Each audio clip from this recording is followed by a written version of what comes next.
Doctor बाबा साहब अम्बेडकर जी का संविधान लागू है, यहाँ कोई शरिया कायदा लागू नहीं है।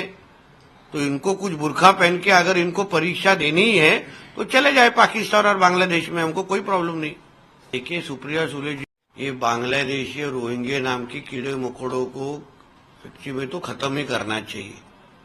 जिस तरीके से घर में अगर कीड़े मकोड़े आ जाए तो हम जिस तरह से पेस्ट कंट्रोल करते हैं और उनको खत्म कर देते हैं, वैसे उसी तरीके से महाराष्ट्र में ये जो कोई बांग्लादेशी और रोहिंग्या रह रहे हैं इनको खत्म करने का काम, यहाँ से नष्ट करने का काम हमारे महाराष्ट्र की सरकार जरूर करेगी। ऊपर वक्फ बोर्ड का जब भी क्लेम आ जाएगा, क्या वक्फ बोर्ड का जब भी बोर्ड लग जाएगा, तब इनको समझेगा कि मिर्ची कहाँ लगती है। आज जिस तरीके से हमारे हजारों और लाखों हिंदू प्रॉपर्टीज ये वक्फ बोर्ड ने उसको गलत तरीके से उनके ऊपर क्लेम किया है, इसलिए वो दर्द ये उद्धव ठाकरे कभी समझ नहीं पाएंगे। इसलिए उद्धव ठाकरे और ओवैसी की अभी भाषा एक ही है, क्योंकि दोनों जुड़वा भाई है। और उद्धव ठाकरे की पार्टी ये महाराष्ट्र की मुस्लिम लीग है।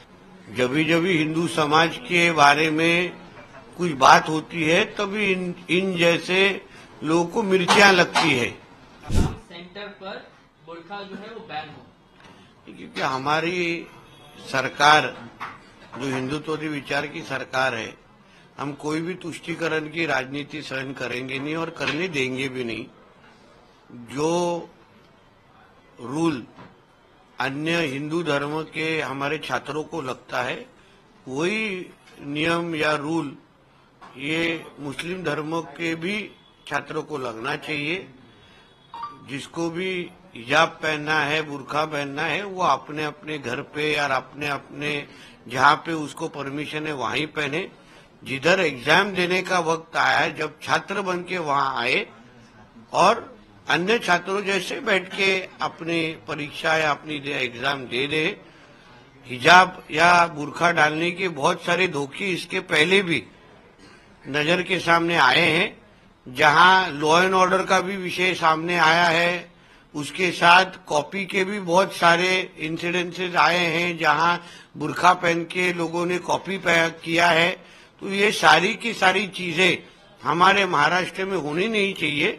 इसलिए मैंने कंसर्न मिनिस्टर को पत्र लिख के उनको कहा है कि ये कोई भी इस तरीके का अगर डिसीजन हो तो रद्द कर दे। आपके इस मांग पर विपक्ष और मुस्लिम स्कॉलर ये कहते हैं कि बुर्का पहनना जो है वो इस्लाम में लिखा हुआ और हमारा पर्सनल मामला है।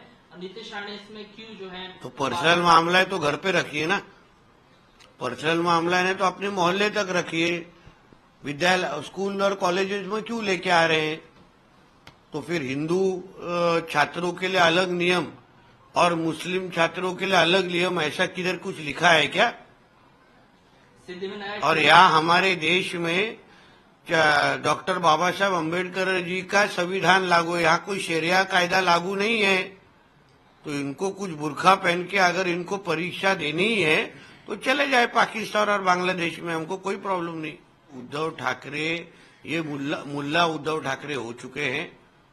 जब भी इनको इनके मातुश्री के ऊपर वक्फ बोर्ड का जब भी क्लेम आ जाएगा, क्या वक्फ बोर्ड का जब भी बोर्ड लग जाएगा, तब इनको समझेगा कि मिर्ची कहाँ लगती है। आज जिस तरीके से हमारे हजारों और लाखों हिंदू प्रॉपर्टीज ये वक्फ बोर्ड ने उसको गलत तरीके से उनके ऊपर क्लेम किया है, इसलिए वो दर्द ये उद्धव ठाकरे कभी समझ नहीं पाएंगे। इसलिए उद्धव ठाकरे और ओवैसी की अभी भाषा एक ही है, क्योंकि दोनों जुड़वा भाई है। और उद्धव ठाकरे की पार्टी ये महाराष्ट्र की मुस्लिम लीग है, इसलिए उनके तरफ वक्फ बोर्ड का समर्थन होना ये आश्चर्य करने की बात नहीं है। इसका जवाब आने वाले वक्त में हिंदू समाज उद्धव ठाकरे के पार्टी को जरूर देगा।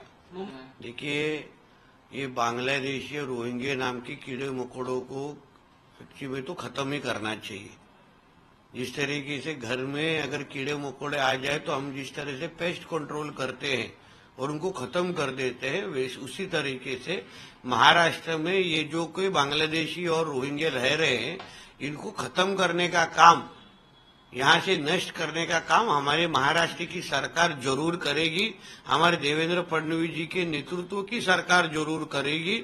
और जिस तरीके से हमारा एक्शन चल रहा है, मैं बोलूंगा आने वाले वक्त में हमारा महाराष्ट्र बांग्लादेशी और रोहिंग्या मुसलमान मुक्त हो जाएगा। देखिए, हमारे प्रधानमंत्री जी ने अगर वो कहा है तो मैं आपको विश्वास देता हूं, हमारा महाराष्ट्र राज्य हमारे प्रधानमंत्री जी के हर एक शब्द के हिसाब से चलने का काम अभी तक करते आया है, आगे भी करेगा। यूसीसी हमारे राज्य में जरूर लगेगा, वो कब लगना है उसके बारे में हमारे मुख्यमंत्री जी और उनके सारे सीनियर उसके बारे में डिसीजन लेंगे। अभी ये कभी भी विपक्ष ने हज यात्रा के बारे में कभी कुछ टीका टिप्पणी करते हुए मैंने नहीं सुना है। यह हज यात्रा में, हज में जाने वाले जो लोग हैं वहां कुछ सब कुछ क्या दिवाली और सब कुछ क्या सीधी तरीके से होता है क्या? वहां इस तरीके की भगदड़ कभी होती नहीं है क्या?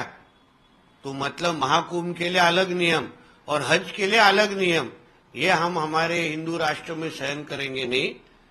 इसलिए महाकुंभ जैसे पवित्र चीज जो हमारे मुख्यमंत्री योगी आदित्यनाथ जी ने आयोजित किया है, उसके बारे में हमको उनकी सराहना ही करनी चाहिए, उनका कौतुक ही करना चाहिए।